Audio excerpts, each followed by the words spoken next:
Hello, Matt. This is Jeff, the garage guy. I appreciate your feedback the other day.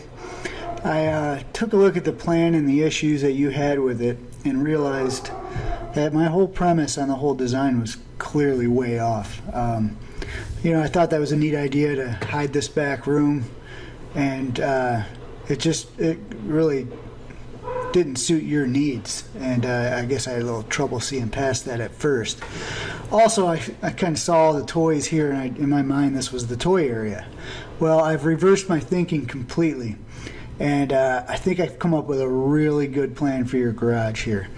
So in the top view, you can see now what we have is a large area dedicated to toys and all that stuff. You have room to park everything, garbage cans, bikes, anything you want. And then on the right side of the garage, where you don't want the kids to have their toys, I put your space over there. So now we have a nice workbench area with storage, ample room for things like shop vacs or whatever you want to put in those cabinets or next to those cabinets or hang next to those cabinets. So it's a completely different way to think about things. Sorry about that. All right, let's take some different views of this plan. Here's the front view. Now, I don't usually recommend doing a lot of store wall like this because it's a pretty expensive product, so it adds up pretty quickly. So take that into account, and you can decide whether or not you want to have the flexibility of being able to hang all these toys everywhere, baskets and all that stuff for kids stuff. It would be very versatile. That's why I planned it this way. But it would also be a drastic improvement too if we just do some pinstripes at different levels for you. But as of now, the price reflects having it on this wall, 8 foot tall, so a foot off the ground and a foot from the ceiling, on this entire wall here and this entire wall here. So those two walls are the only two in the plan that aren't, pinstriped. They're solid, more or less. Then over here we have room for the 2 garbage cans with ease, no problem. You could park the Power Wheels here if you want, or you could park it just about anywhere. Above the garbage can, we have 3 very large upper cabinets. As of now, I have these cabinets at 12 inches deep. They could be 16 inches deep, but the lid opens a little easier the less deep these cabinets are. I have it set up so you can't necessarily flip the can lid completely up, but you can lift it plenty high to throw garbage in there. And then if you really needed to flip the can up, you could pull it up a couple feet and flip the can up. But it keeps the cabinets low enough for usable space without a ladder on the lower half of the cabinets. And then the upper half of the cabinets probably require a step stool, but it's good storage space. It's out of the way, it's behind doors, and it looks good. To the right of that, I'm showing you a refrigerator here. And what I was trying to explain earlier was that the TV over the store wall, while not technically super functional, it does have some function. Your keys, your dog leash, whatever it is you have, you could hang here right by the door, umbrella. You could hang stuff there, but most importantly, in my mind, it looks really good, and it gives the garage an overall, design look. And as I said before, I'd be happy to unmount the TV, put the store wall in, and try my best to center the TV right in the middle of the pinstripe here. Depending on the situation behind the TV, I'm almost positive I could pull that off unless there's some issue I don't see. So we have the pinstripe. It continues across the back wall here. It's real high in the air compared to normal. I think I normally put them about 5 feet from the bottom of the panel to the floor. I think this is a good 7 feet up. So it keeps things well above the hood of the car and all that, and out of the reach of the kids.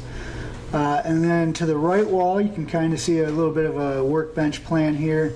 I did the 2 pinstripes only because I had them there before, and I thought, well, Matt might like to have the option to hang stuff high and low. Once again, that's a great way to save money, is to get rid of some of that and just do 1 pinstripe. It's completely up to you.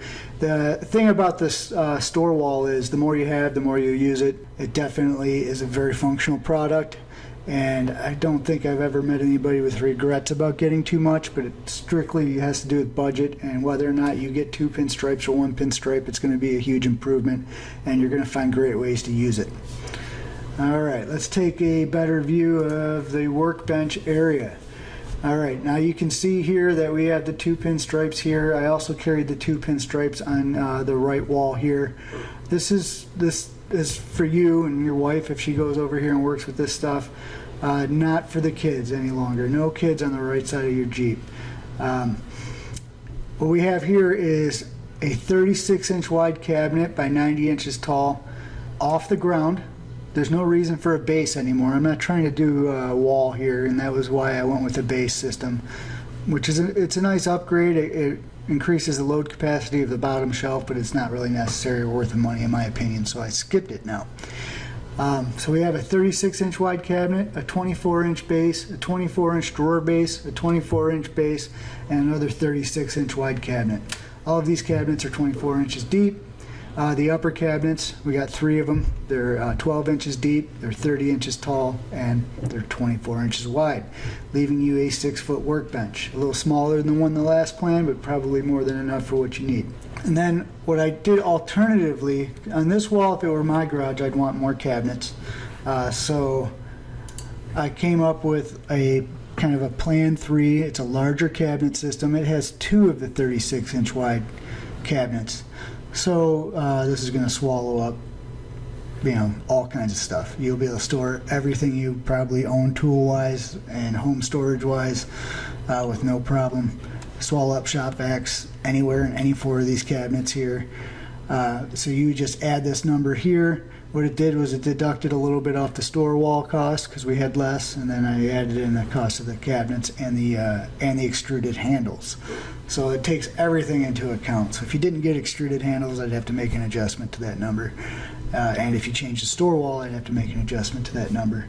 But it gives you a basic idea with this current plan what it would cost to add those 2 cabinets. Hopefully you're happier with this design. Just let me know if you want me to trim some costs off somewhere, or if it's perfect, or if you want to, like I said before, come out and see my garage and my floor, or we have other customers out in Mainville. I haven't talked to them in a couple of years, but I could probably give them a call, get you into a garage that's real close to your house if you want to see my work that way. And like I said, I appreciate your feedback, and I will look forward to talking to you soon.